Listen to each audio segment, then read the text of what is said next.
네, 이어서 오늘장 전략도 세워보도록 하겠습니다. 오늘은 현대증권 원주지점의 박남열 실장과 함께합니다. 안녕하십니까? 네, 안녕하십니까. 박남렬입니다. 예. 자, 먼저 지난 금요일장부터 잠깐 분석을 해보도록 하겠습니다. 외국인과 기관의 수급 공방이 좀 치열하게 나타나면서 결국 강보합권에서 마무리가 됐습니다. 2050선 그래도 회복을 하는 모습이었는데 전체적으로 어떻게 보셨는지 설명을 해주시죠. 네, FOMC 이후에 글로벌 증시 강세 흐름 속에서도 국내 증시는 동반 상승 시도를 보이는 모습이었지만 달러 강세 흐름 속에 불리한 환율 여건으로 인해서 제한적 반등에 그치는 모습이었다고 말씀드릴 수 있겠고요. 특히 대형주의 수출주 부진으로 인해서 시장 상승은 좀 답보된 상태였다고 말씀드릴 수 있습니다.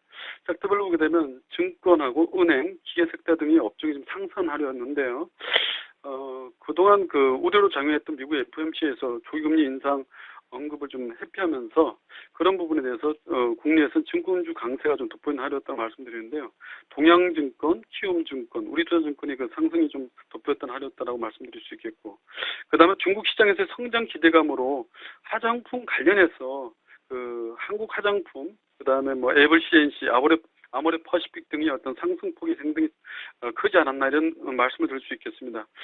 그런데 기관과 외국인들이 환율로 인해서 환율 하락에 대한 어떤 우려감에 의해서 기관과 외국인들은 삼성전자, 기아차, LG전자를 집중적으로 매도한 하루였다라고 말씀드릴 수 있겠습니다.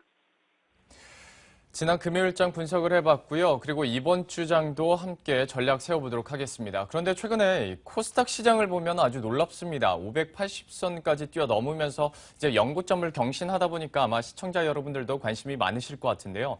이 코스닥의 움직임은 어떻게 보고 계신가요? 예. 지금 이제 스코틀랜드 독립 부결로 인해서 글로벌 이벤트의 리스크는 해소가 됐고, 외국인들이 코스닥으로 매기 이동을 한다라고 지난주 월요일부터 제가 말씀을 드렸던 것 같습니다. 차트를 잠깐 올려주실래요? 차트를 보시면 중소형주의 상대적 강세를 지속할 수밖에 없는 그런 구조인데요. 거래소의 지수를 보게 되면 지금 현재 음봉이 두 개 나고 양봉이 났지만 갭 상승으로 인한 양봉을 음봉 두 개로 인해서 훼손된 그런 모습을 나타내고 있고요. 코스닥 지수를 보게 되면 코스닥 지수의 흐름을 보게 되면 현재 1주간 457억 원, 한 달간 700억 원 정도의 외국인들이 매수로 인해서 전고점을 돌파한 갭 상승의 흐름을 나타나고 있다고 말씀드립니다. 다시 말해서 시장은 거래소보다 코스닥 쪽에서 수익이 더 클 수밖에 없는 그런 시장 구조로 변모하고 있고요. 외국인들조차도 한 달간 700억 정도의 매수의 구간대가 좀 나타나고 있기 때문에 모멘텀과 실적 개선과 뚜렷한 종목으로 압축하는 전략이 좀 필요할 것이고요. 환율 리스크의 자유로운 내수주와 중소형주의 상승 흐름은 좀 지속될 것이다라고 말씀드릴 수 있습니다. 따라서 코스닥 중에서 모멘텀이 좀 살아있고 실적이 뚜렷하게 나타나는 종목으로 좀 압축할 필요가 있다. 이런 말씀을 드리겠습니다. 역시 환율 리스크가 부각이 되다 보니까 이외에 모멘텀이나 실적이 부각되고 있는 코스닥 종목들의 내수주 그리고 중소형주에 관심을 가져보자라고 말씀을 해주셨는데요. 그렇다면 마지막으로 더 구체적으로 이제 관심 있게 보고 계신 종목이 있다면 소개를 해주시죠. 네, 두 개 종목을 좀 뽑아왔는데요. 첫 번째는 하트를 소개시켜드리겠습니다. 최근에 사회적 이슈로 대두되고 있는 여성 사망 1위 폐암.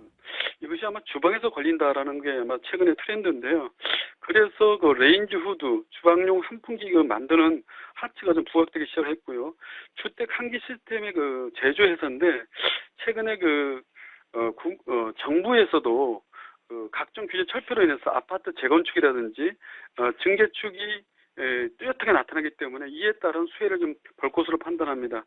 주방용 후드 렌털 서비스 인기가 지금 지속되고 있는데 GS 홈쇼핑을 통해서 렌탈 서비스가 나타나고 있는데요. 매출이 좀 급증하고 있고 후드 제품 판매 호조로 인해서 매출이 전년 동기 대비해서 120% 상승을 했고 영업이익도 310% 전년 동기 대비해서 증가하고 있습니다. 상반기 영업이익을 보게 되면 작년 한 해 동안 8억 원 정도 손실을 냈는데 2년 동안의 적자폭을 한 번에 상반기 영업이익이 24억 원을 이미 작년도의 손실폭을 다 커버하고 뛰어넘었습니다. 더군다나 영업이익률이 한 10.1%를 육박하기 때문에 장기 투자로 좀 매력적이지 않을까 판단되고 있고요. 차트를 잠깐만 주봉을 한번 차트 올려주실래요? 주봉을 보시면 그 KCC 그 상승 초기 주봉 차트 비슷한데요.